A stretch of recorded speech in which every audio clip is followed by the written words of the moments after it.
கூறுகிறேன். நம்முடைய செய்திக்கு நேராய் நாம் கடந்து செல்வோம்.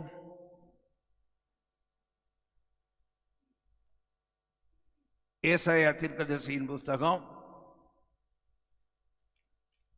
43வது அதிகாரம்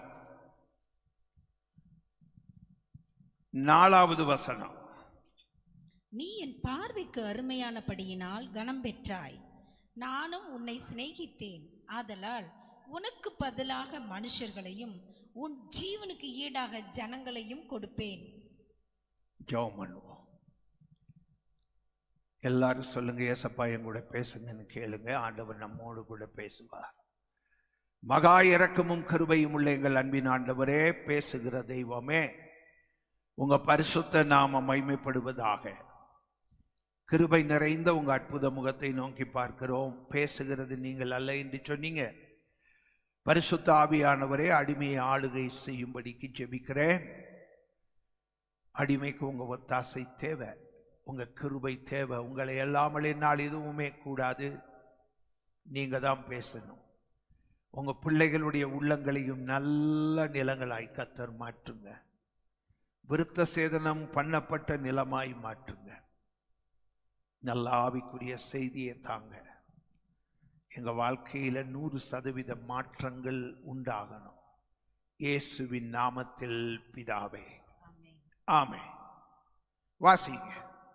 நீ என் பார்வைக்கு அருமையானபடியினால், நீ என்னுடைய பார்வைக்கு அருமையாக இருந்தபடியினால் கனம் பெற்றாய், நீ கனம் பெற்றாய். நானும் உன்னை சிநேகித்தேன். நீ என்னுடைய பார்வைக்கு மிகவும் அருமையாக இருந்தபடியினால் கனம் பெற்றாய். பார்வைக்கு அருமையாய் இருந்தபடியினால் கனம் பெற்றாய். ஆண்டவர் இந்த இடத்துல அழகை வைத்து ஆண்டவர் இங்க சொல்லல, கிரியைகளை வைத்து கர்த்தர் இங்கே சொல்லுகிறார். உன்னுடைய கிரியைகள் என்னுடைய பார்வைக்கு அருமையாய் இருந்தபடியினாலே நீ கனம் பெற்றாய். உன்னுடைய கிரியைகள், ஆண்டவர் நம்முடைய கிரியைகள் எல்லாவற்றையும் கண்ணோக்கி கொண்டிருக்கிறவர்.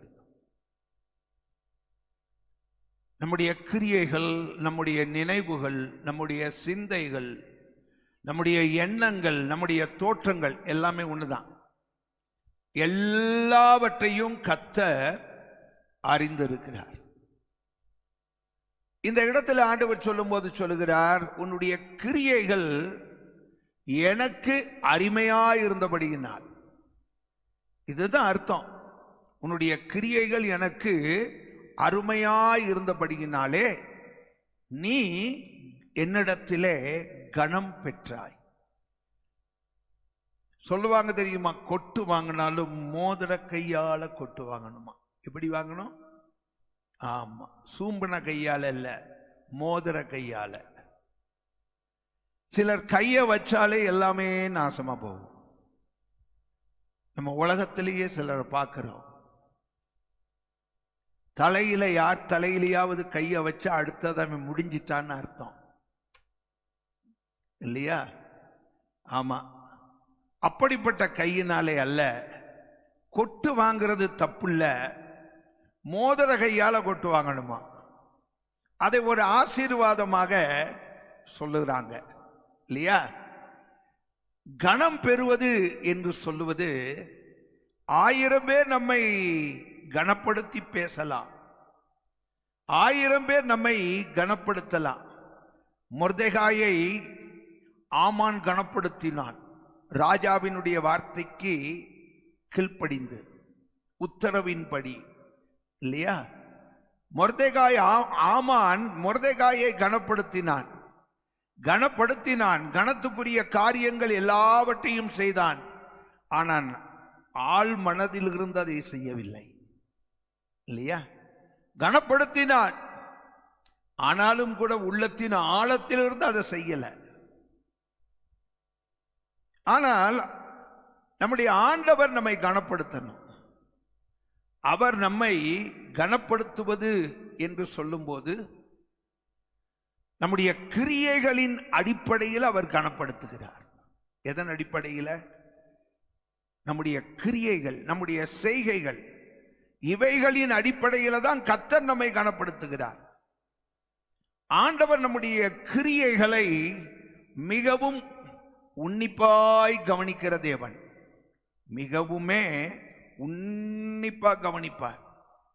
கொஞ்சம் பேஸ் வச்சா நல்லா இருக்கும். கவனிங்க, நம்முடைய கிரியைகளை ஆண்டவர் ரொம்ப கவனிக்கிறார். நீங்க வெளிப்படுத்தின விசேஷத்துல வாசிச்சு பார்த்தீங்கன்னா அங்க 7 சபைகள் உண்டு.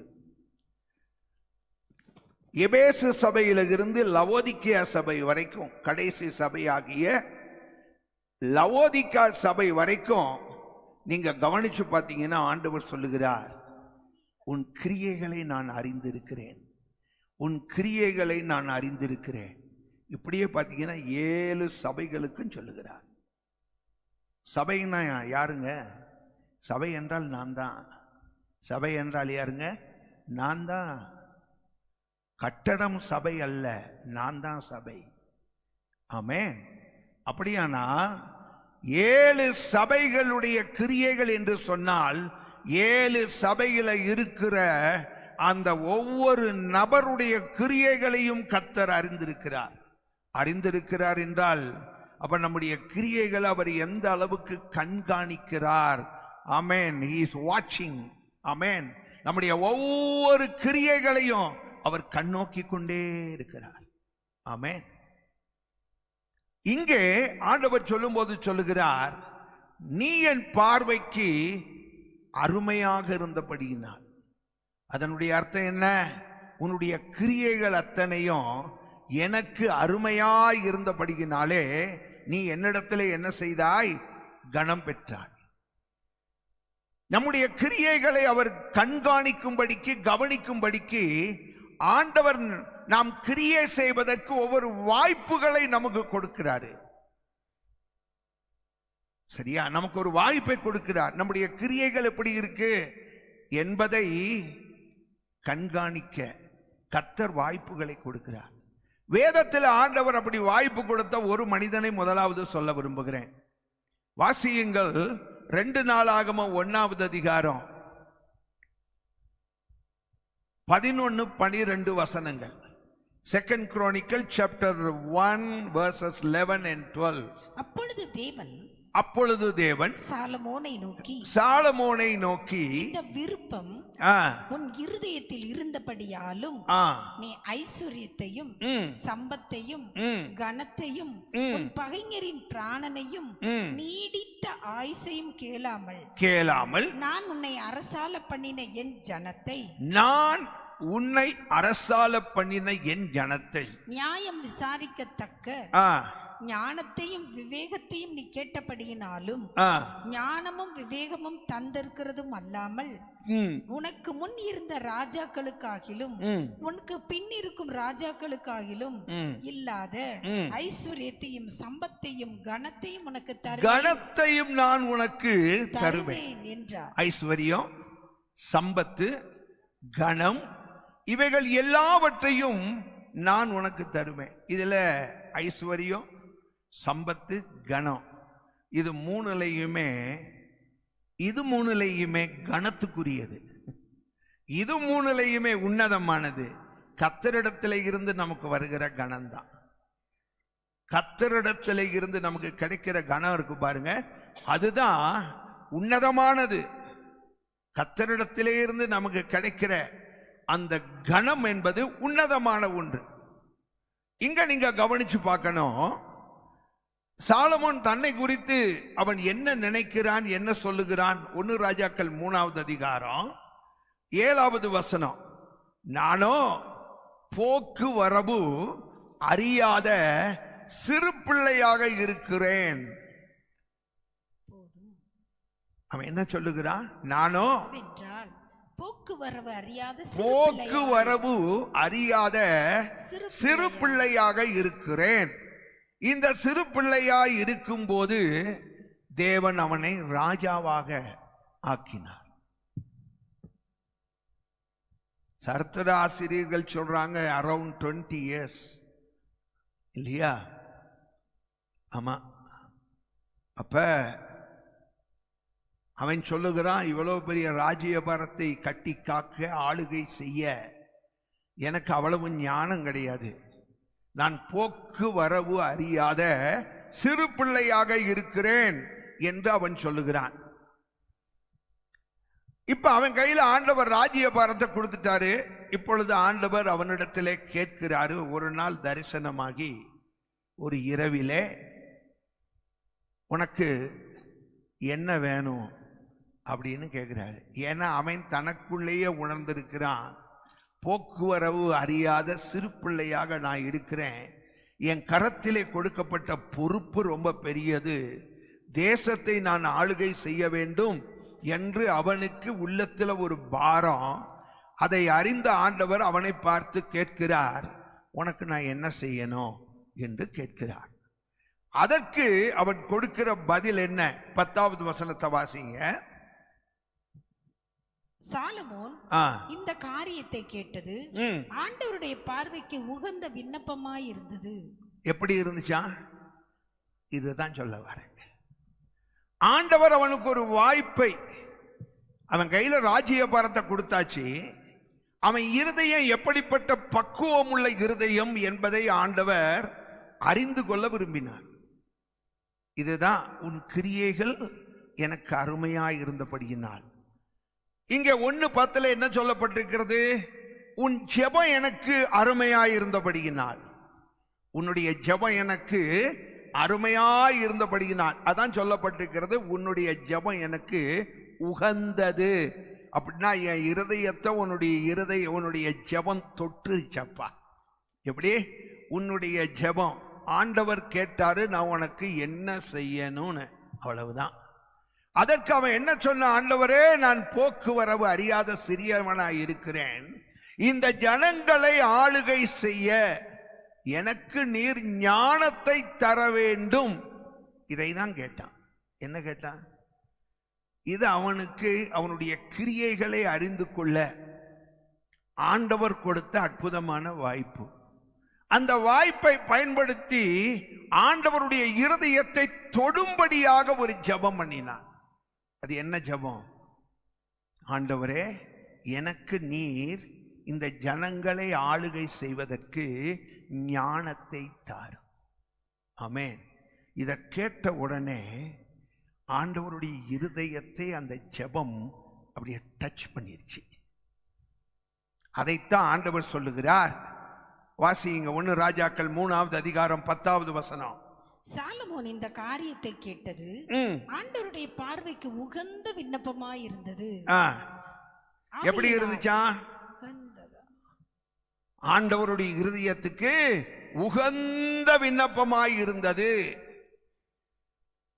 ஆண்டவருடைய இருதயத்துக்கு மிகவும் பிரியமாய் இருந்தது. அதனால என்ன நடந்துச்சுன்னு சொல்லி கேட்டீங்கன்னா, 2 ராஜாக்கள் 1:12 ஆண்டவர் சொல்றாரு, உனக்கு நான் சம்பத்தையும், வாசிங்க 1:12, 2 நாளாகமும் 1:12, ஞானமும் விவேகமும் தந்திருக்கிறதும் அல்லாமல் உனக்கு முன் இருந்த ராஜா, நீ கேட்டதையும் நான் உனக்கு கொடுத்துட்டேன். நீ கேட்ட என்ன கேட்ட? ஞானத்தை கேட்டாய், நான் உனக்கு ஞானத்தை கொடுத்து விட்டேன். அதுவும் அல்லாமல் உனக்கு முன் இருந்த ராஜாக்களுக்காகிலும். நல்லா கவனிக்கணும். யார் மத்தியில கனப்படுத்தணும்? மற்றவங்க மத்தியில தானே. தனி ரூமுக்குள்ள கொண்டு வந்து ஆண்டவர் நான் உன்னை கனப்படுத்துறேன்னு சொன்னா அது என்ன கனம்னு கேட்குறேன். இல்லை, ஆண்டவர் ஒவ்வொரு சூழ்நிலையிலையும் தம்முடைய பிள்ளைகளுடைய கிரியைகளை ஆண்டவர் அறிந்து அது தன்னுடைய உள்ளத்துக்கு ஏற்றதாய் இருக்கும்போது ஆண்டவர் ஹானர் பண்ற கனப்படுத்துகிற இடம் எது தெரியுமா? எல்லாருக்கும் முன்பாகவும் கர்த்தர் கனப்படுத்துவார். ஆமென். எல்லாருக்கும் முன்பாகவும் கர்த்தர் கனப்படுத்துவார். இந்த வசனம் என்ன சொல்லுகிறது? 1:12, உனக்கு முன்னே இருந்த ராஜாக்களுக்காகிலும் உனக்கு முன்னே இருந்த ராஜாக்களுக்காகிலும் உனக்கு பின் இருக்கும் ராஜாக்களுக்காகிலும் உனக்கு பின் வரப்போகிற ராஜாக்களுக்காகிலும் இல்லாத ஐஸ்வர்யத்தையும் சம்பத்தையும் கனத்தையும் உனக்கு தருவேன் என்றார். ஆமென். கடந்த கால ராஜாக்கள், வரப்போகிற ராஜாக்கள், இவர்கள் எல்லாரையும் சொல்லிட்டு சொல்றாரு, இவர்களுக்கு மத்தியில நான் உனக்கு கொடுக்கிற கனம் இருக்கே அது மேன்மையானது. ஆமென். கர்த்தர் கனப்படுத்துவது இப்படிதான். கர்த்தர் என்ன செய்கிறார்? கனப்படுத்துகிறார். கர்த்தர் என்ன செய்கிறார்? 1 ராஜாக்கள் 3:13 வாசிங்க. இதுவுமன்றி நீ கேளாத ஐஸ்வர்யத்தையும் மகிமையும் உனக்கு தந்தேன். உன் நாட்களில் இருக்கிற ராஜாக்களில் ஒருவனும் உனக்கு சரியானவன் இருப்பதில்லை. உன்னுடைய சமகாலத்திலே, உன் காலத்திலேயே வலது பக்கம் ஒரு தேசம், இடது பக்கம் ஒரு தேசம், முன்பக்கம் பின்பக்கம் எல்லா பகுதிகளிலும் தேசம் உண்டு. இந்த ராஜாக்கள் அத்தனை பேர் இருக்கிறாங்கல்ல, அவர்களுக்கு தராத கனத்தை நான் உனக்கு தருவேன். ஆமென். அவர்கள் ஒருவருக்குமே தராத கனத்தை நான் உனக்கு என்ன செய்வேன்? தருவேன். அப்படிப்பட்ட கனத்தை நான் உனக்கு கட்டளையிடுவேன். கர்த்தர் அப்படிதான் கனப்படுத்த விரும்புகிறார். எத்தனை பேருக்கு கர்த்தருடைய வாயால நான் கனம் பெறணும், கர்த்தருடைய கரத்தால நான் கனம் பெறணும் அப்படின்னு எத்தனை பேர் விரும்புறீங்க? ஆமென். வாங்கினாலும் கொட்டு வாங்கிறது தப்பு இல்லையா? கொட்டுங்கிறது வலிக்கும் இல்லையா? கனம் அப்படி இல்லை, தலையின் மேல் வார்க்கப்படுகிற அபிஷேகம் போல. ஆமென். வாங்குனா யார் என்ன கனப்படுத்தினாலும் சரி, யார் என்ன தூற்றினாலும் சரி, யார் என்னை அவமானப்படுத்தினாலும் சரி, யார் என்னை கேவலப்படுத்தினாலும் சரி, எனக்கு யார் கையில இருந்து கனம் வேணும்? கர்த்தருடைய கரத்தில் இருந்து கனம் பெற்றால் அதுவே போதும். அந்த கனம் எனக்கு போதுமானது. ஆமென். யோபுவை குறித்து அவனோடு இருந்தவர்கள், பழகினவர்கள், அவனுடைய நண்பர்கள் எல்லாரும் பார்த்தீங்கன்னா ஒவ்வொருத்தரும் ஒவ்வொரு விதமா யோபுவை குறித்து பேச ஆரம்பித்தார்கள். யோபு சொன்ன வார்த்தை என்ன தெரியுமா? என்னுடைய சாட்சி பரலோகத்தில் இருக்கு, என்னை குறித்து சாட்சி சொல்லுகிறவர் உன்னதங்களிலே இருக்கிறார், எனக்கு அது போதும்னா. ஆமென். அல்லேலூயா. சாட்சி எங்க இருந்து வரணும்? சாட்சி எங்க இருந்து வரணும்? பரலோகத்தில் இருந்து வரணும். ஆமென். அல்லேலூயா. யார் என்னை குறித்து எது சொன்னாலும் சரிதான். ஆமென். பிசாசு சொல்லுவான், அவன் காரணம் இல்லாமலா உம்மை சேவிக்கிறான், எல்லா ஆதாயத்துக்காக தான் அவன் உம்மை சேவிக்கிறான், நீர் அவனை ஆசீர்வதிப்பதினாலே தான் உம்முடைய ஆசீர்வாதத்துக்காக அவன் உம்மை சேவிக்கிறான் என்று சொல்லி பல விதத்தில் பலர் என்னை குறித்து சொல்லலாம். பிசாசு என்னை குறித்து தூற்றலாம். ஆனாலும் கூட என்னை குறித்து சாட்சி கொடுக்கிறவர் பரலோகத்தில் இருக்கிறார். எனக்கு அந்த ஒரு கணம் போதும். ஆமென். அல்லேலூயா. கர்த்தர் நம்மை கனப்படுத்தணும், கர்த்தர் நம்மை கனப்படுத்தணும் இல்லையா? ஆகையினாலே தேவ பிள்ளைகளாகிய நீங்களும் நானும் கனம் பெற வேண்டும். ஆமென். தேவனுடைய கரத்திலிருந்து கனம் பெற வேண்டும். வேதத்திலே கனம் பெற்ற சிலரை குறித்து, நாம் கனம் பெறுவதற்கு என்ன செய்ய வேண்டும் என்பதை குறித்தும் நான் உங்களோடு கூட சுருக்கமா பேச விரும்புகிறேன். இது 1ஆம் தேதி வாக்குத்தத்த செய்தியோடு கூட தொடர்ந்தேச்சையாக இது வரும். இது முதல் வாரம். இதை நீங்க வாக்குத்தத்த செய்தியாகவே நீங்க எடுத்துக்கொள்ளலாம். கர்த்தர் உங்களை கனப்படுத்த விரும்புகிறார். ஆமென். யார் உங்களை அவமானப்படுத்த விரும்பினாலும், யார் உங்களை தூற்றி திரிய திட்டம் போட்டு இருந்தாலும், யார் உங்க கண்களுக்கு முன்பாகவே உங்களை கேவலமாய் நினைத்தாலும் பேசினாலும், கர்த்தர் சமகாலத்திலே வாழ்கிற அவர்கள் எல்லாருக்கும் முன்பாகவும் கர்த்தர் எப்படி சாலமோன் ராஜாவை கனப்படுத்தினாரோ அதே போல அத்தனை பேருக்கு முன்பாகவும் கர்த்தர் உங்களை கனப்படுத்துவார். அத்தனை பேருக்கு முன்பாகவும் கர்த்தர் என்ன செய்வார்? உங்களை கனப்படுத்துவார். வேதத்தில் கனப்படுத்தப்பட்ட சிலர், நீங்களும் அவர்களைப் போலவே உங்க வாழ்க்கையை மாற்றிக்கொண்டால் கர்த்தருடைய பார்வையிலே உங்களுடைய கிரியைகள் பிரியமாய் இருக்கும் போது கர்த்தர் உங்களை கனப்படுத்துவார். கர்த்தர் உங்களை என்ன செய்வார்? கனப்படுத்துவார். வாசியுங்கள் 1 நாளாகமம் 4வது அதிகாரம் 9-10 வசனங்கள். 1 நாளாகமம் 4வது அதிகாரம் 9-10 வசனங்கள். யாபேஸ் தன் சகோதரரை பார்க்கிலும் கனம் பெற்றவனாய் இருந்தான். அவன் தாய் நான் துக்கத்தோடு அவனை பெற்றேன் என்று சொல்லி நான் இவனை துக்கத்தோட பெற்றேன் என்று சொல்லி அவனுக்கு யாபேஸ் என்று பெயரிட்டார். யாபேஸ் இஸ்ரவேலின் தேவனை நோக்கி, தேவரீர் என்னை ஆசீர்வதித்து என் எல்லையை பெரிதாக்கி உமது கரம் என்னோடு இருந்து தீங்கு என்னை துக்கப்படுத்தாத படிக்கு அதற்கு என்னை விலக்கி காத்தருளும் என்று வேண்டிக் கொண்டான். அவன் வேண்டிக் கொண்டதை தேவன் அருளினார். அவன் வேண்டிக் கொண்டதை கர்த்தர் அப்படியே அருளினார். யாபேஸ் அவன் பிறந்தான். அவங்க அம்மா அவனுக்கு என்ன பேர் வச்சாங்க? யாபேஸ். யாபேஸ் என்று சொன்னால் துக்கத்தை உண்டு பண்ணுகிறவன் என்று பொருள் அல்லையா, துக்கத்தையே உண்டு பண்ணுகிறவன் என்று பொருள். எப்படிங்க? துக்கத்தையே உண்டு பண்ணுகிறவன் என்று பொருள். என்ன துக்கம்னு நமக்கு தெரியாது, ஏன் அவனுக்கு அந்த பெயரை வைத்தார்கள் என்றும் தெரியாது. ஒருவேளை நான் நினைக்கிறேன், திஸ் இஸ் மை அசம்ஷன், இது என்னுடைய யூகம். என்னன்னு கேட்டீங்கன்னா, ஒருவேளை இந்த தாய், யாபேசின் தாய் கர்ப்பமான சூழ்நிலையில் யாபேசின் அப்பா இறந்து போயிட்டாரு தெரியல.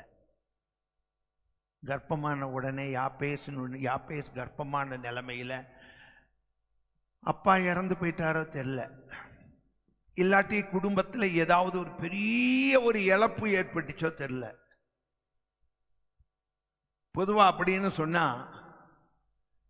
அந்த குழந்தைய பார்த்தீங்கன்னா சொல்லுவாங்க, நல்லா ஓடி ஆடி அவன் விளையாடுறான்னு வைங்க, உங்க பையன் ரொம்ப குறும்பா இருக்கான்ல அப்படின்னா அப்பனை தின்னவன் இல்லை. எப்படிங்க? அப்பனை தின்னவன் இல்லை. கேள்விப்பட்டீங்களா? அப்படி நான் கேள்விப்பட்டிருக்கேன், என் காதால கேட்டிருக்கிறேன். இந்த பையன் ரொம்ப ஸ்லோவா இருக்கான்ல, இவன் ரொம்ப சுறுசுறுப்பா இருக்கான்ல, இருப்பான் அப்பனையே தின்னவன் இல்லை இல்லையா? ஆமா, அம்மாவையே தின்னவன் இல்லை, அவன் ரொம்ப தான் இருப்பான் இல்லையா? நான் நினைக்கிறேன், ஒருவேளை யாபேஸ் கர்ப்பமான நேரத்திலேயே ஏதோ ஒரு இழப்போ கசப்பாய் நடக்கக்கூடிய ஏதோ சம்பவம் குடும்பத்தில் ஏற்படாம ஒரு தாய் இந்த மகனுக்கு இந்த பெயரை வைப்பாளா? துக்கத்தையே உண்டு பண்ணுபவன், துக்கத்தையே உண்டு பண்ணுபவன். இந்த பெயரையே வச்சுட்டான்னு வைங்க, அவன் அந்த தாய் எப்படி ட்ரீட் பண்ணியிருப்பா? அந்த தாய் எப்படி அவன் மேல ரொம்ப பாசமா இருந்திருப்பா? நீங்க யோசிச்சு பாருங்க. இந்த மகன் மேல எல்லாருக்குமே ஒரு வெறுப்பு தான். இவன் உள்ளத்துல எப்பொழுதுமே ஒரு துக்கம்தான், எப்பொழுதுமே இவன் உள்ளத்துல ஒரு துக்கம்தான். ஒவ்வொரு முறையும் இவன் எப்படி சொல்லி கூப்பிடப்படுகிறான்? துக்கத்தையே உண்டு பண்ணுபவனே. யாபேஸ்னு கூப்பிட்டா என்ன அர்த்தம்? துக்கத்தையே உண்டு பண்ணுபவனே, இதுதான் அர்த்தம். இப்படியே சொல்லி சொல்லி கூப்பிடும் போது எப்படி இருக்கும் நீங்க யோசிச்சு பாருங்க. அந்த மகன் எவ்வளவு காயப்பட்டிருப்பான் இல்லையா? இந்த சூழ்நிலையில அக்கம் பக்கத்தில் உள்ளவங்க கூட இவனும் கூட இப்படியே சொன்னா, அந்த நாட்களில் மூட நம்பிக்கை உள்ளவங்க எத்தனை பேரோ தான் வீட்டு பிள்ளையே கூட இவங்க கூட விளையாட விடாம இருந்திருக்கலாம் இல்லையா? ஆமா, இவங்க கூட ஸ்கூலுக்கு அனுப்பாம இருந்திருக்கலாம். இதெல்லாம் இவனுக்கு எப்படி இருக்குன்னு நினைக்கிறீங்க? யாபேசுக்கு இன்னும் சகோதரர்கள் உண்டு, அவர்கள் இவனை எப்படி ட்ரீட் பண்ணாங்களோ தெரியாது. அப்ப இவன் உள்ள எப்படி இருக்கு? இப்ப காயமுள்ள ஒரு உள்ளம் இல்லையா? ஏண்டா வாழ்றோம் அப்படிங்கிற எண்ணம் கூட சில வேளைகளில் வந்துடும். அம்மா முதற்கொண்டு என்ன சொல்றா? துக்கத்தையே உண்டு பண்ணுவேன். அப்படிதானே எங்க அம்மா முதற்கொண்டு சொல்றா. அப்ப இவன் உள்ள எவ்வளவு காயமா இருந்திருக்கும் நீங்க யோசிச்சு பாருங்க. இப்படி துக்கத்தினாலே அவன் காயப்பட்டு இருக்கும் போது அவன் போய் ஆண்டவருடைய சமூகத்தில் ஜெபிக்கிற ஜெபம் இருக்கு பாருங்க. சிலர் இதே மாதிரி விரக்தி வந்துருச்சுன்னு வைங்க, எதுவுமே செய்ய மாட்டாங்க, பாவம் மட்டும் செய்வாங்க. என்ன செய்வாங்க? பாவம் மட்டும் செய்வாங்க. ஏன்னு கேட்டா, துக்கத்தில் இருந்து விடுதலை பெறுவதற்கு சிலர் பார்த்தீங்கன்னு சொன்னா அந்த நாட்களில் போட்டிருப்பான், புகைக்க புகைக்க இன்பம். எப்படி? ஆனா இது அப்படிப்பட்ட ஒரு காலத்தில் இல்லை. மற்றபடி பார்த்தீங்கன்னா அந்த இதெல்லாம் போட்டிருப்பான், பார்த்துருக்கீங்களா? அதெல்லாம் கடைகளுக்கு முன்னால் அப்படியே தொங்கிக்கிட்டு இருக்கும், புகைக்க புகைக்க இன்பம், இப்படியெல்லாம் போட்டிருக்கோம். அப்போ பார்த்தீங்கன்னா உட்கார்ந்து பக்கு பக்கு பக்கு பக்கு பக்கு பக்குன்னு அப்படியே அடிச்சுக்கிட்டே இருப்பான். என்னடான்னு கேட்டால், புண்பட்ட மனசு சார், புகை விட்டு ஆத்துறேன்னுவான். எப்படிங்க சார்? புண்பட்ட மனசு சார், உங்களுக்கு என்ன சார் தெரியும்? புகை விட்டு ஆத்துறேன் சார்னுவான். அப்ப பாவமா செய்வான். என்ன செய்வான்? பாவமா செய்வான். ஆனா யாபேஸ் இப்படிப்பட்ட பாவங்களை எல்லாம் செய்யல. அவன் என்ன செய்தான்? கர்த்தருடைய சமூகத்துக்கு போனான். ஆண்டவருடைய சமூகத்துக்கு போனான். ஆண்டவருடைய சமூகத்தில் அவன் ஜெபித்தான். ஆண்டவருடைய சமூகத்தில் என்ன செஞ்சான்? அவன் ஜெபித்தான். ஜெபித்த போது கர்த்தர் என்ன செஞ்சாரா? அந்த வசனத்தை வாசிங்க, 10வது வசனம். யாபேஸ் இஸ்ரவேலின் தேவனை நோக்கி, தேவரீர் என்னை ஆசீர்வதித்து. நீங்க எந்த சூழ்நிலையில இஸ்ரவேலின் தேவனை நோக்குறீங்கிறது முக்கியம். இதான் கிரியை. நீங்க எங்க நோக்கி பார்க்கறீங்க அதான் மிக முக்கியம். இஸ்ரவேலின் தேவனை நோக்கி. நீங்க யாரை நோக்கி பார்க்கறீங்க? எதை நோக்கி பார்க்கறீங்க? அந்த சூழ்நிலையில் உங்களுடைய கிரியை என்ன? எபேசு சபையே, உன் கிரியைகளை அறிந்திருக்கிறேன். லவோதிக்கேயா சபையே, உன் கிரியைகளையும் அறிந்திருக்கிறேன். நல்ல சபைகளாகிய சிமிர்னா, பிலதெல்பியா சபைகளே, உங்க கிரியைகளையும் நான் அறிந்திருக்கிறேன். அப்படி நான் நல்லவன் கெட்டவன் எல்லாருடைய கிரியைகளையும் கர்த்தருடைய கண்கள் என்ன செய்கிறது? நோக்கிக் கொண்டே இருக்கிறது. நம்முடைய கிரியைகள் ஒவ்வொன்றும் எதை செஞ்சாலும் ரொம்ப ஜாக்கிரதையா செய்யணும். ஆமென், ஆமென். மனைவிக்கு தெரியாம, என் புருஷனுக்கு தெரியாம, யாருக்கும் தெரியாது, உன் கிரியையை கர்த்தர் பார்த்துக்கிட்டே இருக்கிறாரு. அவர் உன்னை கனப்படுத்துவதற்கு உன் கிரியைகள் அவருடைய உள்ளத்துக்கு உகந்ததாக, உன் சிந்தைகள் அவருடைய உள்ளத்துக்கு உகந்ததாக, உன் பார்வைகள், உன் செயல்கள், உன் கிரியைகள், உன் நடைகள், உன் உடைகள் அத்தனையும், ஆமென், எந்த நோக்கத்தோடு ஒரு காரியத்தை செய்கிறாய் யாருக்குமே தெரியாது. சில வேளைகளில் நீ பொய் சொல்வ, நான் யதார்த்தமா தான் செஞ்சேன்னு. இல்ல, அதற்குள்ளே மறைந்திருக்கிற ரகசியத்தையும் கர்த்தர் அறிந்தவர். அதை நீ மறந்துடக்கூடாது.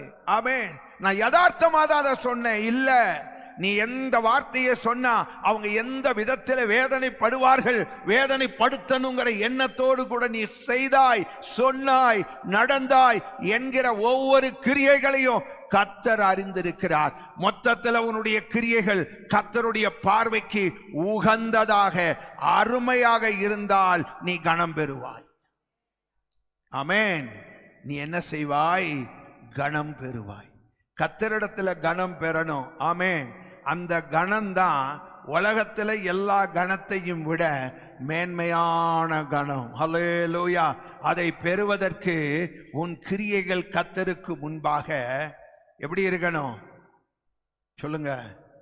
ஆண்டவர் சொல்லும்போது சொன்னார், உன் கிரியைகள் எனக்கு முன்பாக நிறைவுள்ளதாய் காணப்படவில்லை. உன் கிரியைகள் எனக்கு முன்பாக எப்படி இல்ல? நிறைவுள்ளதாய் காணப்படவில்லை. அப்படின்னா நிறைவுள்ள கிரியைகளையும் கர்த்தர் பார்க்கிறார், நிறைவு இல்லாத கிரியைகளையும் பார்க்கிறார். அதற்குரிய கணத்தையும் அதற்குரிய தண்டனையையும் கர்த்தர் கொடுக்கிறார். ஆமென். சொல்றது புரியுதா? கிரியைகள் மிக முக்கியம். கர்த்தர் கண்ணோக்கி பார்த்து கொண்டே இருக்கிறார். ஆமென். இவனுடைய கிரியைகள் எப்படி இருந்துச்சா? தன்னை வேதனைப்படுத்துகிறார்கள். ஒவ்வொரு நாளும் ஏண்டா நாள் வருதுன்னு நினைக்கிறான். யாரு? யாபேசு. ஏன்னா துக்கத்தையே தருபவனே, துக்கத்தையே தந்தவனே, இப்படியே என்ன சொல்லி கூப்பிடுறாங்க. ஏண்டா அடுத்த நாள் வருது? இதுதான் அவனுக்கு இருந்த கவலை. ஆனா இப்படிப்பட்ட சூழ்நிலையில வேதம் சொல்லுகிறது, யாபேஸ் இஸ்ரவேலின் தேவனை நோக்கி. நீங்க எங்க நோக்குறீங்க அந்த சூழ்நிலையில என்பது மிக முக்கியம். எங்க நோக்குறீங்க என்பது மிக மிக முக்கியம். வேதத்தின்படி பார்த்தீங்கன்னா இப்படிப்பட்ட சூழ்நிலையில கர்த்தரை நோக்கி பார்க்கிறதுங்கிறது ரொம்ப கடினம். ஆனா அவன் கர்த்தரை நோக்கி என்ன செய்தான்? அவன் பார்த்தான். நடந்த சம்பவம் என்ன? அவன் கேட்டதையே கர்த்தர் அவனுக்கு கொடுத்தார். அவனுடைய துக்கம் சந்தோஷமாக மாறியது. ஆமென். வேதம் சொல்லுகிறது, அவனுடைய சகோதரர்கள் அத்தனை பேருக்கு மத்தியில கர்த்தர் அவனை கனப்படுத்தினார். ஆமென். அவர்கள் அத்தனை பேர்களுக்கு மத்தியிலையும் கர்த்தர் அவனை என்ன செய்தார்? சொல்லுங்க. சகோதரர்களுக்குள்ளே கனப்படுத்தினார். கர்த்தர் கனப்படுத்திட்டா துக்கத்தையே உண்டு பண்ணுகிறவன் சொல்ற வாய் இருக்கு பாருங்க, அடக்கப்படும். அந்த வாயை கர்த்தர் அடக்குவாரு. ஆமென். அந்த வாயை கர்த்தர் பேச விடாம தடுப்பாரு. இனி பேசாத. ஆமென். நீ துக்கத்தையே உண்டு பண்ணுகிறவன் என்று சொல்லுகிறாயே. அவன் கர்த்தரையே நோக்கினான். கர்த்தர் அவனை உயர்த்தி கனப்படுத்தி மேன்மைப்படுத்தினார். ஆமென். கனப்படுத்தி மேன்மைப்படுத்தினார். இதே மாதிரி சூழ்நிலைகள் நம்ம எல்லாருக்குமே வரும். தாவீது 2 வாரங்களுக்கு முன்பாகவே தியானித்தோம். தாவீதை குறித்து நம்ம என்ன நினைக்கிறோம்? தாவீது மட்டும் என்ன, அவங்க அப்பா அம்மா அவனை ரொம்ப செல்ல பிள்ளையா வச்சிருந்தாங்களா? நீங்க யோசிச்சு பாருங்க. இல்ல. ஏன் ஐயா தாவீதின் தகப்பனுக்கு தெரியாதா இதுதான் என் கடைசி மகன்னு? தெரியுமா? தெரியாதா? தெரியும்ல, இல்லையா? கரடி சிங்கம் உள்ள காட்டுக்கு அவனை அனுப்பலாமா? சொல்லுங்க. வனாந்தரத்துக்கு அனுப்பலாமா? கரடி சிங்கம் இருக்கிற அந்த வனாந்தரத்துக்கு அவனை அனுப்பலாமா? நீங்க அனுப்புவீங்களா? அன்புள்ள தகப்பன் அனுப்புவானா? அன்புள்ள சகோதரர்கள் அனுப்புவார்களா? இல்ல. கடைசி குட்டி பையன் கரடி சிங்கம் இருக்கிற வனாந்தரத்துக்கு அவனை என்ன செய்யறாங்க? அனுப்பி விடல. அவனும் என்ன செஞ்சான்? போனானா இல்லையா? அவனும் போனானா இல்லையா? போனான்ல, இல்லையா? அது எப்ப போனான்? அபிஷேகம் பெற்ற பிறகு போறான். அவன் அப்படிப்பட்ட அருமையான மகன் தாவீது, இல்லையா? பழி விருந்து நடக்க போகுது. அப்பா அன்னைக்கு கூட அப்பாவும் சரி, சகோதரர்களும் சரி, குடும்பத்தில் உள்ளவங்க அத்தனை பேரும் அம்மா எப்படியோ தப்பிச்சுக்கிட்டாங்க. அந்த அம்மாவை பற்றி ஒன்றும் சொல்லலை, இல்லையா? ஆனா இவன் அந்த நேரத்தில் எப்படி இருந்திருப்பான்னு நினைக்கிறீங்க? உள்ளத்துல துக்கம் இருந்திருக்கும்ல. எங்க அப்பாவுக்கு என்ன வசதியே இல்லையா? ஒரு நாளைக்கு சம்பளத்துக்கு ஆளை வச்சுட்டு என்னை பலி விருந்துக்கு கூப்பிட்டு போக? இல்லை. எங்க அப்பாவும் என் குடும்பமும் என்ன ஒரு மாதிரி தான் நடத்துறாங்க. என்னுடைய குடும்பம் என்ன ஒரு மாதிரி தான் அவங்க என்ன ட்ரீட் பண்றாங்க. ஆனாலும் அவன் கவலைப்படலையே. அந்த நேரத்தில் வந்த பாட்டு தானே, ஆமென், கர்த்தரின் மேய்ப்பராய் இருக்கிறார். ஆமென். அந்த நேரத்தில் வந்த பாட்டு தானே. சொல்லுங்க, அல்லேலூயா, ஆமென், ஹல்லேலூயா, ஆமென். ஒருவேளை இந்த வாய்ப்பு அவனுக்கு கிடைக்காம இருந்திருந்தா, அவனுடைய குடும்பத்தார் இவனையும் சேர்ந்து பலி விருதுக்கெல்லாம் கூட்டிட்டு போயிருந்தா, இந்த 23வது சங்கீதத்தை பாட நமக்கு வாய்ப்பு இல்லாம போயிருக்கும், இல்லையா? ஆமா. அவன் ஒரு பாட்டை இயற்றி கர்த்தரை மகிமைப்படுத்துவதற்கு ஒரு வாய்ப்பு அவனுக்கு கிடைச்சது பாருங்க. அவனை கர்த்தர் உயர்த்தினாரா இல்லையா? அவன் பாடலை பாடிக்கொண்டிருக்கிறான். அவன் பாடலை பாடி கர்த்தரை மகிமைப்படுத்தி கொண்டிருக்கிறான், உயர்த்தி கொண்டிருக்கிறான். அவனை தேடி என்ன செய்யறாங்க? 2 பேர் வாராங்க. என்னன்னு கேட்டா, உங்க அப்பா உடனே மந்தைகளை எல்லாம் கூடாரத்துக்குள்ள வச்சு பூட்டிட்டு உடனே உன்னை வர சொன்னாரு. உடனே உன்னை வர சொன்னாரு. எதற்கு? இல்ல, உன்னை பார்க்கிறதுக்காக அங்க ஒரு தீர்க்கதரிசியார் வந்திருக்கிறார், உடனே பெறப்பட்டு வா. ஆமேன். உன்னை பார்க்கணும் அவரு. ஆமேன். ஈசாயின் குடும்பத்தில் எத்தனை பேர் இருந்தாலும் அவர் உன்னை பார்ப்பதற்காக, எனக்கு ஆகாரம் கூட வேண்டாம், சாப்பாடெல்லாம் அடுத்ததுதான், தாவீதை பார்க்காம நான் சாப்பிட மாட்டேன் என்று சொல்லி அடம்பிடிச்சு அந்த தீர்க்கதரிசி உட்கார்ந்துகிட்டு இருக்கிறாரு. அல்லேலூயா. ஆமேன். போன உடனே கர்த்தர் என்ன சொல்றாரு? எல்லாராலையும் ஒதுக்கப்பட்ட இவன் தாயா எனக்கு, எல்லாராலும் ஒதுக்கப்பட்ட இவன் தான் எனக்கு மூளைக்கு தலைக்கல். அல்லேலூயா. இல்லையா? அவனை கூப்பிட்டு அவனை எல்லா சகோதரர்களுக்கு மத்தியிலும் அவனை அற்பமாய் எண்ணின, அவனை ஒரு விதமாய் நடத்தின குடும்பத்தார் அத்தனைக்கு பேருக்கு மத்தியிலையும் அவனுக்கு ஒரு அபிஷேகத்தை கர்த்தர் கொடுக்கல, அவனை ராஜாவாக அபிஷேகம் பண்ணல. ஆமென். நீங்க இதே மாதிரி ஒதுக்கப்படும் போது உங்க செயல்பாடுகள் எப்படி என்று கர்த்தர் காண விரும்புகிறார். உன் கிரியைகளை கர்த்தர் அறிந்து கொள்ள விரும்புகிறார். ஆமென். சில வேளைகள்ல பாருங்க, நாம எல்லாம் இப்படி ஒதுக்கப்படுற நேரம் ஒரு மூலையில உட்கார்ந்து இருந்து மூசு மூசு மூசுன்னு அழுதுகிட்டு இருப்போம். இது அழுகிறதுக்கு நேரம் இல்லை, பாட்டை இயற்றி பாட வேண்டிய நேரம் இது. அல்லேலூயா. நீ கர்த்தரை மகிமைப்படுத்த வேண்டிய நேரம் இது. நீ கர்த்தரை உயர்த்த வேண்டிய நேரம் இது. நீ கர்த்தரை பாட வேண்டிய நேரம் இது.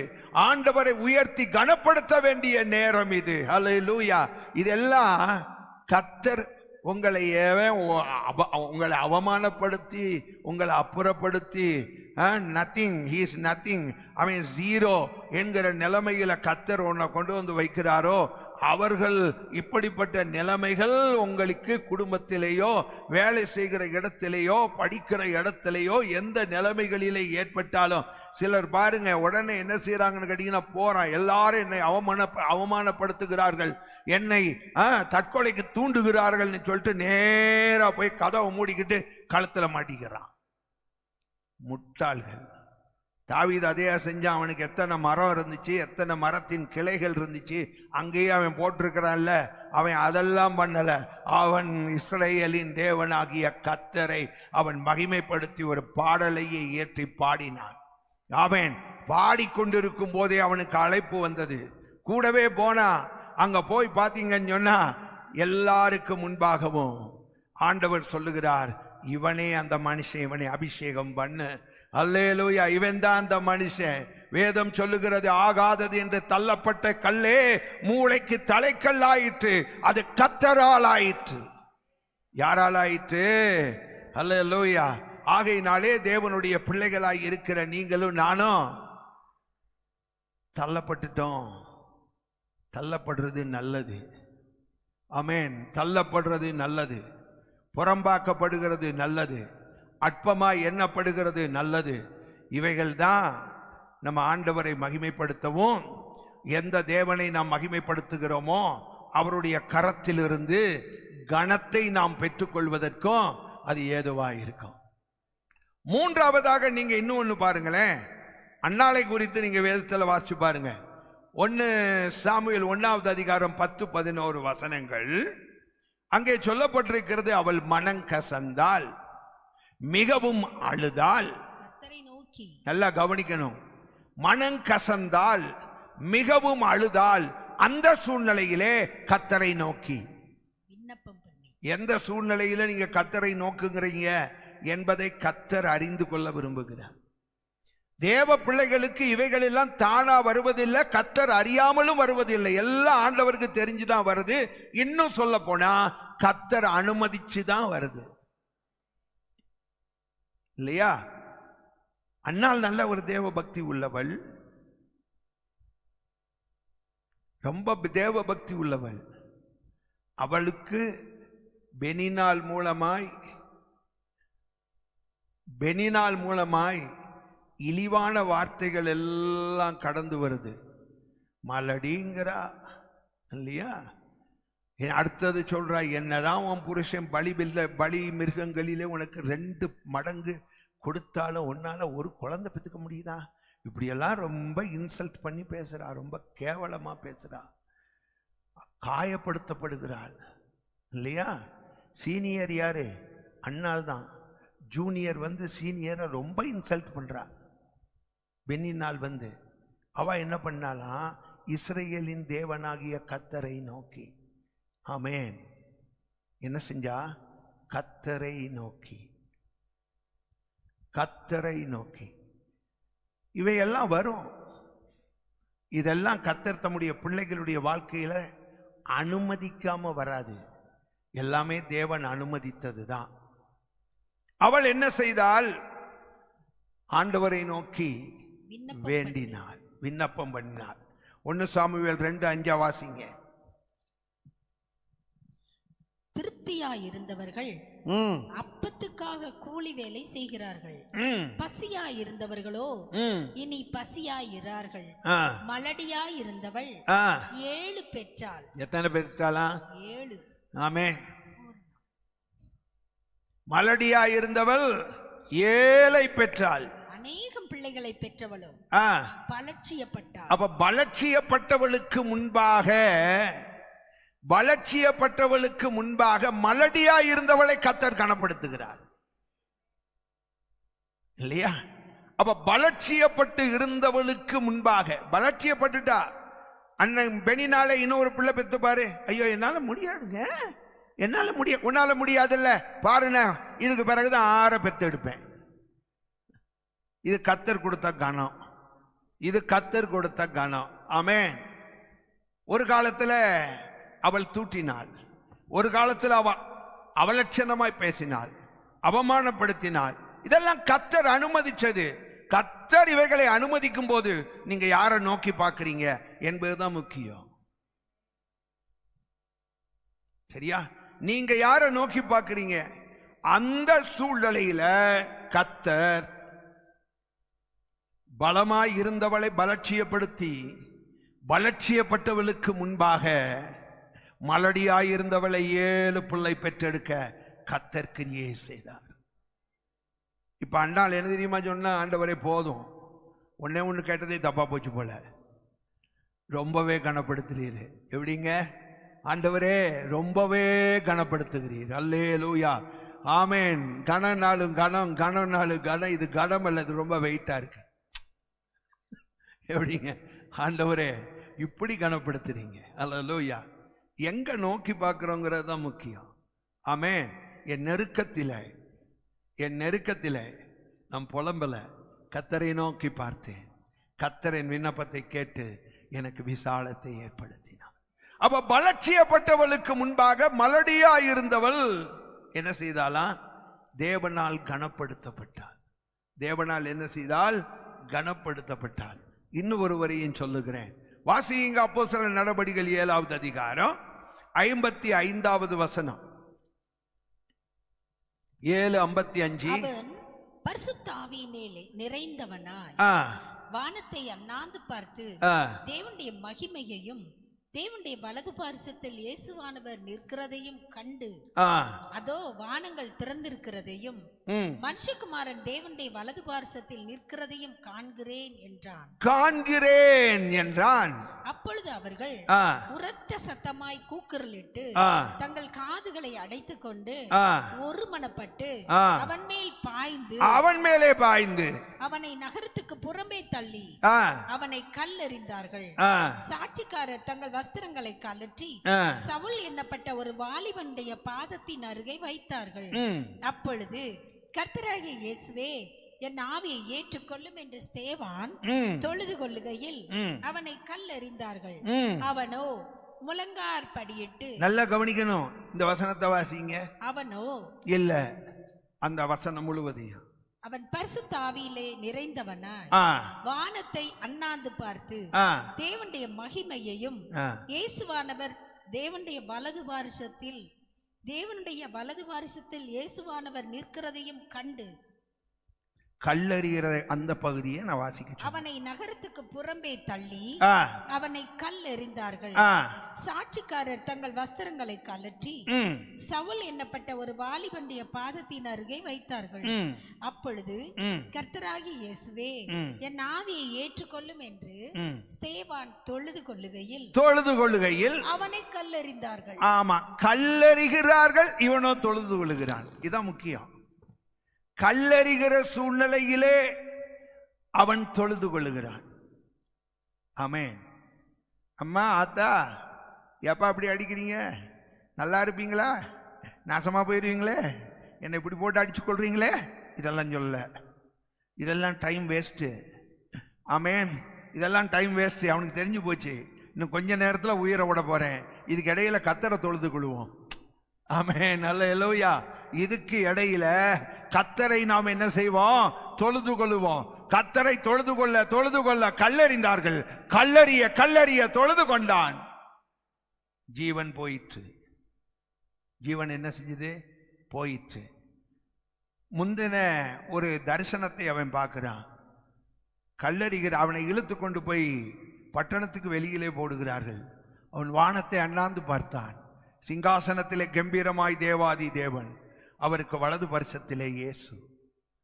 இயேசு என்ன செய்கிறார்? பிதாவின் மடியிலே படுத்து, சொல்லுங்க, என்ன செய்தார்? ஆமா, எழுந்து நின்றார்.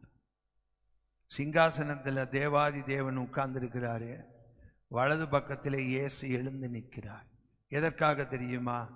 இத்தனை கல்லெறிஞ்சாங்க, தரதரன்னு பட்டணத்துக்கு வெளியே இழுத்து கொண்டு போனார்கள், அடித்தார்கள், அவனுடைய வஸ்திரங்களை எல்லாம் கிழித்தார்கள்.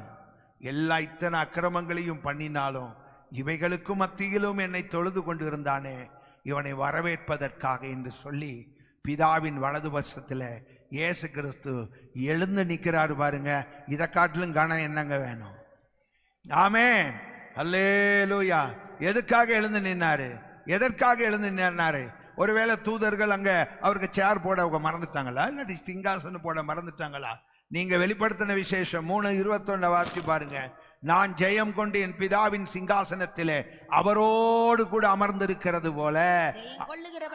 நல்லா கவனிக்கணும், அவரோடு அமர்ந்திருக்கிறது போல. அப்ப என்ன பண்ணிக்கிட்டு இருக்காரு? பிதாவோடு கூட ஜெயம் கொண்டவராய் அவர் சிங்காசனத்திலே என்ன செய்கிறார்? உட்கார்ந்து இருக்கிறாரு. ஆனால் இப்பொழுது கல்லெறியப்படும் போது, காயப்படுத்தப்படும் போது தன்னை ஆராதிக்கிறானே, இவனை நான் எப்படி வரவேற்பேன் தெரியுமா? எழுந்து நின்று வரவேற்பேன். அல்லேலூயா. கணத்துக்குரிய ஒருவர் யாராவது இப்ப வாராங்கன்னு வைங்க உள்ள, ஆமென், நம்ம எப்படி இருப்போம்? கண்ணை மூடிக்கிட்டா இருப்போம்? எழுந்து நின்று வரவேற்போம்ல. அப்படின்னு சொன்னா பரலோகத்துக்கு போகிற ஸ்தேவான் ஆண்டவருடைய பார்வையில கணத்துக்கு உரியவன். ஆமென். அவனை எழுந்து நின்று, இயேசுவே எழுந்து நின்று வரவேற்கிறார்னா இதை காட்டிலும் கணம் என்னையா வேணும்? இதை காட்டிலும் கணம் என்ன வேணும்? ஹல்லேலூயா. ஆமென். நம்ம மேல யாரும் இப்ப கல்லெறிய மாட்டாங்க. நிறைய பேர் சொல்லெறிவாங்க, தெரியுமா? சொல்ல தூக்கி எறிவாங்க. ஆமென். எந்த விதத்துல எல்லாம் நம்ம பேரை டேமேஜ் பண்ணுமோ எல்லாரும் டேமேஜ் பண்றதுக்கு என்னென்னமோ பண்ணுவாங்க. அல்லேலூயா. ஆமென். அவனை பட்டணத்துக்கு வெளியே இழுத்துக்கிட்டு போனாங்க. நம்ம பேரை தெருவா நாரம் பண்ணுவாங்க. கவலைப்படாதீங்க அதை பத்தி இல்லை. ஆனா நீங்க உண்மையா இருக்கணும். புரியுதா? என் வாழ்க்கை சரியில்லாட்டி நாரதான் செய்யும். நான் யோக்கியமா இருக்கும்போது தெருவுக்கு இழுத்துட்டு போன மாதிரி என் பேரை வீட்டில் அக்கடான்னு இருக்கிறேன், ஆலயத்தில் அக்கடான்னு இருக்கிறேன், என் பேரை கொண்டு போய் அப்படியே தெருவெல்லாம் கொண்டு போய் நார வைக்கிறாங்கன்னு வைங்க. நான் அதெல்லாம் கவலை பண்ணணுங்கிற அவசியம் இல்லை. ஏன்னு கேட்டிங்கன்னா நான் நல்லா தான் இருக்கிறேன், ஆண்டவருக்குள்ள தான் ஜீவிக்கிறேன். என் பேரை ஏதோ டேமேஜ் பண்ணணுங்கிறதுக்காக இதை பண்றாங்க, பரவாயில்ல, ஆண்டவரே உமக்கு ஸ்தோத்திரம்னு சொல்லி அவரை நோக்கி அந்த நேரத்தில் அண்ணாந்து பார்க்கணும். அவரை நோக்கி என்ன செய்யணும்? அண்ணாந்து பார்க்கணும். ஆண்டவரை நாம் அப்பொழுதுதான் அண்ணாந்து பார்க்கணும். ஆண்டவரே, நீர் எவ்வளவு நல்லவர், நீர் எவ்வளவு வல்லவர். அல்லேலூயா. ஆமா, இதெல்லாம் என் வாழ்க்கையில் அனுமதிச்சது நீங்க தான். அப்படின்னு சொல்லி ஆண்டவரை நாம் அண்ணாந்து பார்க்கும்போது, ஆமென், ஸ்தோத்திரம், புலம்பிக்கிட்டு மூளையில போய் முடங்கிடப்படாது. ஆமென், நான் நல்லது தானே செஞ்சேன், நான் இப்படியெல்லாம் பண்ணனே, நான் அப்படியெல்லாம் பண்ணனே, என் பேரை இப்படி டேமேஜ் பண்ணுறாங்களே, அதெல்லாம் சொல்லி புலம்பிக்கிட்டு இருக்க அது நேரமே இல்லை. ஏன்னா அவன் உயிர் எப்போ வேணாலும் போயிடும். உயிர் போறதுக்கு மேலே கத்தரை ஆராதி, கத்தரை மகிமைப்படுத்து, கத்தரை துதி, கத்தருக்கு நன்றி செலுத்து. நீ எல்லாம் நல்ல ஆவியில நிரம்பி அபிஷேகத்தில் கத்தரை மகிமைப்படுத்து, துதித்து கத்தரை ஆராதிக்கும் போது உன்னை வரவேற்க ஒருவர் எழுந்து நிற்பார். எதற்காக தெரியுமா? உன்னை வரவேற்க. உன்னை வரவேற்க ஒருவர் என்ன செய்வாரு? எழுந்து நிற்பார். ஆமென். இப்படி இருப்பீங்களா? அதனால இப்படிப்பட்ட நிலைமைகள் 4 பேர் சொன்னேன். இதெல்லாம் நமக்கு வரும், இதெல்லாம் நமக்கு வரும். வரும்போது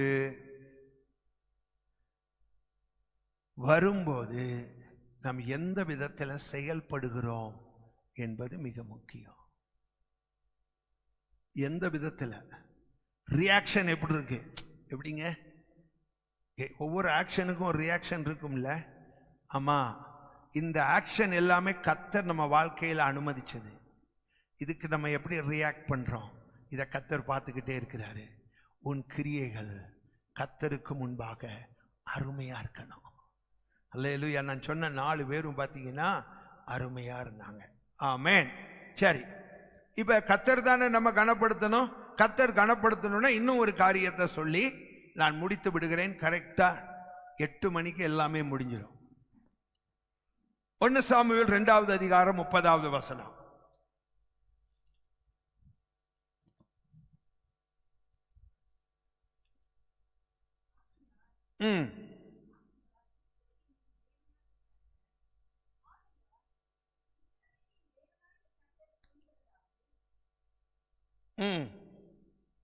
வாசிங்க.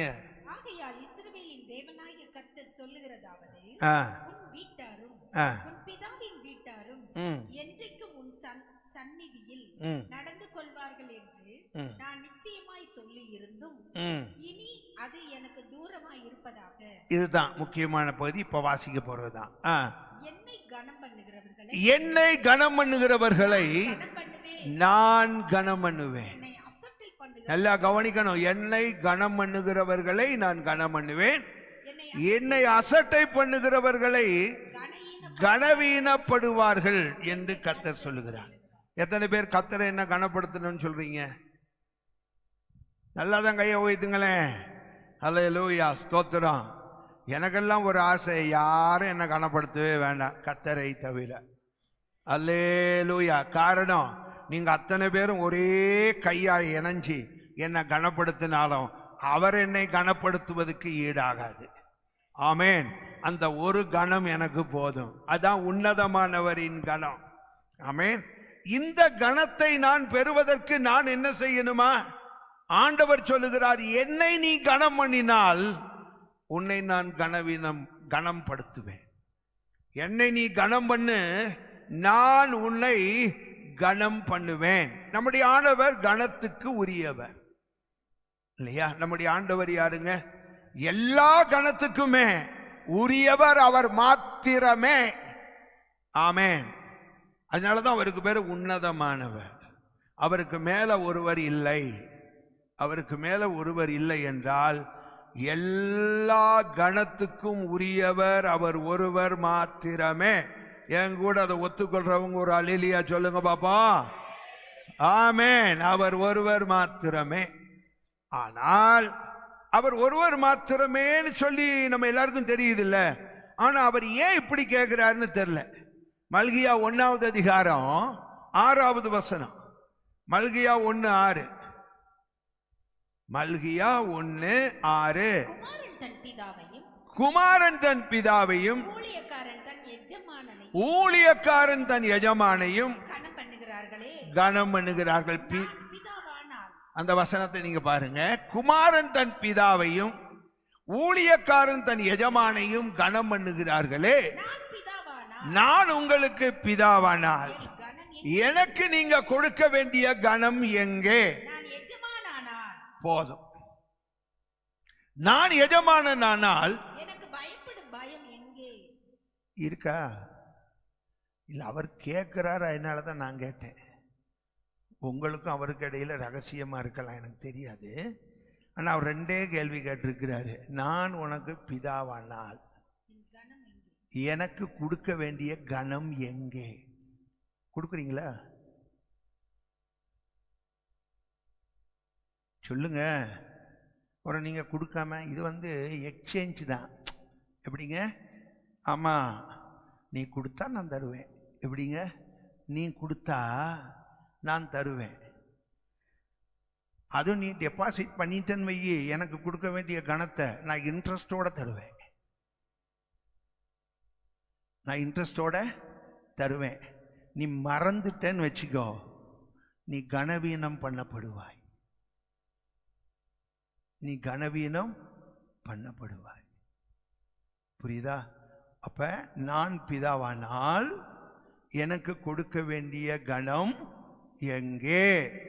நான் எஜமானனானால் எனக்கு நீங்கள் பயப்படுக வேண்டிய பயம் எங்கே? பயம், நான் கர்த்தருக்கு ரொம்ப பயந்தவங்க அப்படின்னு சொல்றவங்க மாத்திரம் ஒரு கையை உயர்த்துங்க பார்ப்போம். 2 கையும் உயர்த்தாதீங்க, ஒரே ஒரு கை மட்டும். நல்லா தான் உயர்த்துங்களேன். இந்த இப்படி பண்றது தான் ஃப்ராடு மாதிரி இருக்கும். நல்லா உயர்த்துங்க. கர்த்தருக்கு பயப்படுகிற பயம் எங்கே? கையை உயர்த்துங்கய்யா, நல்லா தான் உயர்த்துங்களேன். நான் பார்க்காத நேரம் சிலர் இப்படின்ட்டு என்னென்றால் நானும் உயர்த்தினேங்கிற அடையாளம். நான் பார்க்குற மாதிரி எல்லாரும் உயர்த்துங்க. உண்மையாக பயப்படுறீங்க? என்ன பயப்படுறீங்க? பயப்படுறீங்க? பயப்படுறீங்க?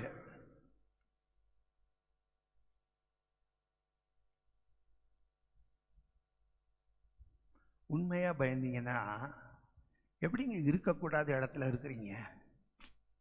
பார்க்குறாருல அவரு. எப்படிங்க போகக்கூடாத இடத்துக்கு போறீங்க? எப்படிங்க சம்பாதிக்கக்கூடாத காசை சம்பாதிக்கிறீங்க? நீங்கள் தான் சொன்னீங்க பயம் இருக்குன்னு. கொஞ்சம் பாருங்க. ஏன்னா உங்கள் கிரியைகள் உங்களுக்கும் அவருக்கும் தான் தெரியும். சொல்லுங்க. சரி, அடுத்த கேள்வி கேட்போமா? இப்போ கை உயர்த்துங்க பார்ப்போம்.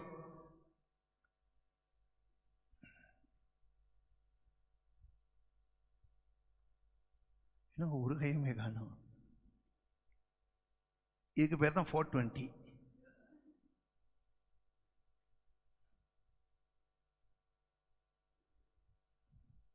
நீங்க இப்போ எதுக்கு கை உயர்த்தினீங்க? என்ன ஏமாத்த சொன்ன பிறகு எல்லாம் நீங்க பாருங்க.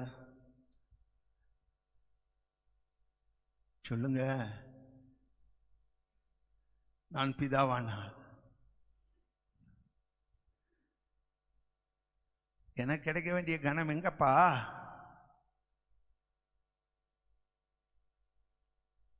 நான் எஜமானனானால் எனக்கு பயப்படுகிற பயம் எங்க? எனக்கு பயப்படுக வேண்டிய பயம் எங்க இருக்கா அப்படின்னு கேட்கிறாரு. நம்ம அர்த்தம் தெரியாமலே, நீங்க ஏமாத்தணுங்கிறதுக்காக நீங்க கையெல்லாம் உயர்த்த மாட்டீங்க. அது எனக்கு தெரியும். பழக்க தோஷம்.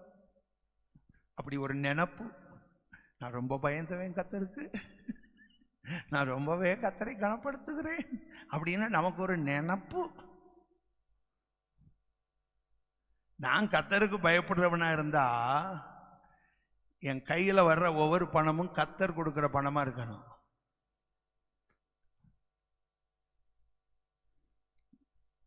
நான் கர்த்தர் வைக்காத இடத்துல நான் போய் நிற்க மாட்டேன். கர்த்தருக்கு பிரியமில்லாத காரியத்தை நான் செய்ய மாட்டேன். இல்லையா? ஆமா, கர்த்தருக்கு பயப்படுகிற பயம் எனக்குள்ள இருந்தா நான் செய்வேனா? சரி, கணம். இப்போ கணத்துக்கு வருவோம். இப்போ நான் கர்த்தருக்கு கணம் கொடுக்குறேன்னா என்ன செய்வோம்? கர்த்தருக்கு நான் கணம் கொடுக்கணும் அப்படின்னு சொன்னால், இப்போ உதாரணத்துக்கு நான் சொல்கிறேனே, நம்ம சபை இப்போ எத்தனை மணிக்கு காலையில் ஆரம்பம்? 6 மணி. நான் 6:45 வரேன், 6:30 வரேன். என்னன்னு கேட்டிங்கன்னா, கர்த்தாவே நான் உண்மை கனப்படுத்துகிறேன். இது அர்த்தமா? 5:45 வந்துடுறோம் பாருங்க, 5:50 வந்துடுறோம் பாருங்க, 6 மணிக்கு வந்துடுறோம் பாருங்க. இதுதான் கணம். கணம் விலைக்கு சொல்ல எனக்கு நேரம் இல்லை, கம்யூனியன் வேற இருக்கா, அதனால இதை நிறுத்திக்கிறேன். நான் பிதாவானால், ஆண்டவர் கேட்குற கேள்வி அவ்வளவுதான், எனக்கு கொடுக்க வேண்டிய கணம் எங்கே? நான் உனக்கு எஜமானன் எஜமானன் என்று சொல்லுகிறாயே,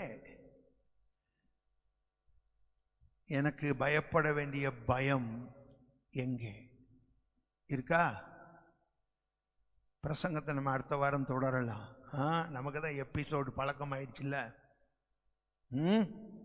சரி, 2 காரியம்தான் இன்னைக்கு. அதை 2வது காரியம் சுருக்கமாக சொல்லியிருக்கிறேன். முதலாவது நம்முடைய கர்த்தர் நம்முடைய கிரியைகளை எல்லாம் பார்த்துக்கிட்டே இருக்கிறாரு. வசனம் என்ன சொல்லுகிறது? நீ என் பார்வைக்கு அருமையா இருந்தபடியினால். புரியுதா? பார்வைக்குன்னா நீ என் பார்வைக்கு அருமைன்னு சொன்ன அழகு கிடையாது, அழகு கிடையாது. ஆண்டவர் அழகையும் பார்ப்பாரு. எப்ப தெரியுமா? யாபேச அவ்வளவு காயப்படுத்தினாங்கல்ல, அண்ணால் அவ்வளவு காயப்படுத்தினாங்கல்ல, அப்படிப்பட்ட நிலைமைகளையும் ஆண்டவருக்கு முன்பாக போய் நின்னாங்கல்ல 2 பேரும். இஸ்ரவேலின் தேவனாகிய கர்த்தருக்கு போய் முன்னால போய் நின்னாங்கல்ல, அங்க நின்ன நேரத்திலேயே ஆமேன் அவங்களுடைய அழுமூஞ்செல்லாம் போய், அவங்களுடைய சிடுமூஞ்செல்லாம் போய் ஆண்டவர் சமூகத்தில் போய் நின்ன உடனே சந்திரனை போல அழகா மாறிட்டாங்கல்ல. அப்ப ஆண்டவருடைய பார்வையில் அவங்களுக்கு அழகும் இருக்குல்ல. சொல்லுங்க சொல்லுங்க ஆமேன். அப்ப நம்ம இப்படிப்பட்ட நெருக்கங்கள் வரும்போது நம்ம என்ன செய்கிறோம் என்பதை கர்த்தர் பார்க்கிறாரு. ஆமேன். கல் எறிவாங்க, நீ அப்ப எங்க பார்த்துக்கிட்டு இருக்க? கல்லோட சைஸை பார்க்குறியா, எரியறவன் எவன்னு பார்க்குறியா? இதைத்தான் கர்த்தர் பார்ப்பாரு. இல்லைன்னு சொன்னா கல்லெறியறவன் எரியட்டும், கர்த்தரை நோக்கி பார்க்குறானா? அவன் என்ன நோக்கி பார்க்குறானா? அவன் இந்த சூழ்நிலையில் அவன் தரிசனத்தை பார்க்குறானா? இதெல்லாம் கர்த்தர் அறிந்து கொள்ள விரும்புகிறார். ஆமென். இயேசு என்ன விரும்புகிறாரு? கல்ல எறியப்படும் போது நான் பிதாவின் வலது பரிசத்தில் அவனை வரவேற்பதற்காக நான் நிற்கிறேன் என்பதை அவனை பார்த்துக்கிட்டே இருக்கிறானா? இதெல்லாம் கர்த்தர் பார்க்கிறாரு. அல்லேலூயா ஆமென். ஆகையினால உங்க நெருக்கம், உங்க பாடு, உங்க வேதனை, உங்க துன்பம், உங்க வியாதி துர்ச்செய்தியை கேட்டவுடனே எசேக்கியா ராஜா என்ன சொன்ன? ஆண்டவரே கொஞ்சம் நினைச்சு பாரு, என்னுடைய ஆளுகை நாட்களிலே நான் உமக்கு முன்பாக எவ்வளவு உத்தமமாய் நடந்து கொண்டேன், அதை கொஞ்சம் நினைச்சு பாரு. அவ்வளவுதானே சொல்லி ஜெபம் பண்ணா, அவ்வளவுதானே சொல்லி ஜெபம் பண்ணா. எவ்வளவு துர்ச்செய்தி, நீ சாக போறப்பா, உன் வீட்டு காரியங்களை எல்லாம் ஒழுங்குபடுத்தினாரு. ஆனால் அவனும் அந்த நேரம் ஆண்டவர் மேல கோபப்படலை, தாபப்படலை, ஆண்டவரை நோக்கி தான் பார்த்தான். ஆமென். நெருக்கத்தில் நம்ம யாரை நோக்கி பார்க்கிறோம் என்பது மிக முக்கியம். நம்முடைய கிரியைகள் கர்த்தருக்கு முன்பாக அருமையா இருக்கணும். ஆமென். புரியுதா? 2வது, அவர் நம்மை கனம் பண்ணணும்னா நாம் அவரை கனம் பண்ணணும். நாம் அவரை என்ன செய்யணும், எப்படி கனம் பண்ணணுங்கிறத நம்ம அடுத்த வாரம் பார்த்து கொள்ளலாம். கண்களை மூடி ஜெபம் பண்ணுங்க. ஹல்லேலூயா ஸ்தோத்திரம். எல்லாரும் ஜெபம் பண்ணுங்க, எல்லாரும் ஜெபம் பண்ணுங்க. ஹல்லேலூயா ஸ்தோத்திரம் ஸ்தோத்திரம். கர்த்தருடைய வார்த்தைகளை கேட்டிருக்கிறோம். ஆண்டவரே, நீங்களும் கூட இதே பாதைகளின் வழியாக, நெருக்கங்களின் வழியாக, வேதனைகளின் வழியாக நீங்களும் தான் கடந்து போறீங்க. இவைகள் எல்லாவற்றுக்கும் மத்தியில நீங்க எப்படி செயல்படுறீங்க என்பதை கர்த்தர் காண விரும்புகிறார், ஆண்டவர் பார்க்க விரும்புகிறார். உங்க கிரியைகள் கர்த்தருக்கு முன்பாக நிறைவுள்ளதாய் காணப்படட்டும். கர்த்தர் நம்மை ஆசீர்வதிப்பாராக. ஹல்லேலூயா. கர்த்தர் நம்மை ஆசீர்வதிப்பாராக. தேவன் நம்மோடு கூட பேசின அவருடைய கிருபையான வார்த்தைகளுக்காக நாம் எல்லாரும் கர்த்தரை துதிப்போம், எல்லாரும் கர்த்தரை மகிமைப்படுத்துவோம், எல்லாரும் கர்த்தரை உயர்த்துவோம்.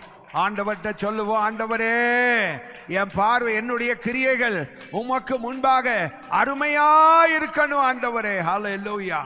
என் கிரியைகள் உம்முடைய பார்வையில் அருமையா இருக்கணும். ஹல்லேலூயா, ஸ்தோத்திரம். என்னுடைய கிரியை யாபேசின் கிரியை போல் இருக்கணும். என்னுடைய கிரியை அன்னாளின் கிரியை போல இருக்கணும். என்னுடைய கிரியை ஆண்டவரே ஸ்தேவானுடைய கிரியை போல் இருக்கணும். என்னுடைய கிரியை எசேக்கியா ராஜாவின் கிரியை போல் இருக்கணும். அல்லேலூயா. எனக்கு இந்த அனுபவங்களை தாரும். அல்லேலூயா. உம்மாலே நான் கனம் பண்ணப்படுவதற்கு ஆண்டவரே நான் உம்மை கனம் பண்ண எனக்கு கிருபையை தாரும். அல்லேலூயா. மகா இரக்கமும் கிருபையும் உள்ள எங்கள் அன்பின் ஆண்டவரே, எங்கள் பரிசுத்த நல்ல தகப்பனே, இந்த அருமையான நேரத்துக்காக நாங்கள் உம்மை ஸ்தோத்தரிக்கிறோம். உங்க வார்த்தைகளை கேட்க எங்களுக்கு கொடுத்த தயவுக்காக நாங்கள் உம்மை ஸ்தோத்தரிக்கிறோம். கேட்ட வசனங்கள் எங்களுக்கு அனுபவமாகட்டும். ஒருவேளை நாங்கள் தெரிந்த பகுதியிலிருந்து தான் வசனத்தை கேட்டிருக்கிறோம். ஆனா இந்த வசனங்களோடு எங்க வாழ்க்கையை நாங்கள் ஒப்பிட்டு பார்க்க எங்களுக்கு நீர் கொடுத்த தயவுக்காக ஸ்தோத்திரம். வசனத்தை கேட்ட உங்க பிள்ளைகளை கர்த்தர் நீர் ஆசீர்வதியும். இந்த வசனங்கள் உங்க பிள்ளைகளுடைய வாழ்க்கையாய் மாறட்டும், என்னுடைய வாழ்க்கையாய் மாறட்டும். இந்த வசனங்கள் எங்கள் வாழ்க்கையை பிரதிபலிக்கட்டும்.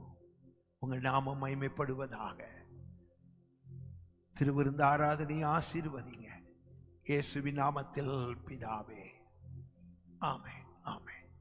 ரட்சிக்கப்பட்டு மூழ்கி ஸ்நானம் எடுத்து பரிசுத்தமான வாழ்க்கைக்கு ஹல்லேலூயா சொந்தக்காரர்களாய் இருக்கிறவர்கள், அர்ப்பணித்தவர்கள் நாம் இதிலே பங்கு கொள்ளலாம். நான் உங்களுக்கு ஒப்புவித்ததை கர்த்தரிடத்திலே பெற்றுக்கொண்டேன். என்னவெனில் கர்த்தராகிய இயேசு தாம் காட்டி கொடுக்கப்பட்ட அன்று ராத்திரியிலே அப்பத்தை எடுத்து ஸ்தோத்திரம் பண்ணி அதை பிட்டு, நீங்கள் வாங்கி புசியுங்கள், இது உங்களுக்காக பிக்கப்படுகிற என்னுடைய சரீரமாய் இருக்கிறது, என்னை நினைவு கூறும்படி இதை செய்யுங்கள் என்றார். போஜனம் பண்ணின பின்பு அவர் அந்தபடியே பாத்திரத்தையும் எடுத்து, இந்த பாத்திரம் என் இரத்தத்தினாலாகிய புதிய உடன்படிக்கையாய் இருக்கிறது, இதை பானம் பண்ணும் போதெல்லாம் இதை செய்யுங்கள் என்றார். ஆகையால் நீங்கள் இந்த அப்பத்தை புசித்து இந்த பாத்திரத்தில் பானம் பண்ணும் போதெல்லாம் கர்த்தர் வருமளவும் அவருடைய மரணத்தை தெரிவிக்கிறீர்கள். இப்படி இருக்க எவன் அபாத்திரமாய் கர்த்தருடைய அப்பத்தை புசித்து அவருடைய பாத்திரத்தில் பானம் பண்ணுகிறானோ அவன் கர்த்தருடைய சரீரத்தையும் இரத்தத்தையும் குறித்து குற்றம் உள்ளவனாய் இருப்பான். எந்த மனுஷனும் தன்னைத்தானே சோதித்து அறிந்து இந்த அப்பத்தில் புசித்து இந்த பாத்திரத்தில் பானம் பண்ண கடவன். எண்ணத்தினால் எனில் அபாத்திரமாய் தகுதி இல்லாமல் போஜனம் பானம் பண்ணுகிறவன், நல்லா கவனிங்க, தகுதி இல்லாமல் போஜனமானம் பண்ணுகிறவன் கர்த்தருடைய சரீரம் இன்னதென்று நிதானித்து அறியாததினால் தனக்கு ஆக்கினை தீர்ப்பு வரும்படி போஜனமானம் பண்ணுகிறான். இது நிமித்தம் உங்களில் அநேகர் பலவீனரும் வியாதி உள்ளவர்களுமாய் இருக்கிறார்கள், அநேகர் மரித்தும் போயிருக்கிறார்கள். நம்மை நாமே நிதானித்து அறிந்தால் நாம் நியாயம் தீர்க்கப்படுவது இல்லை.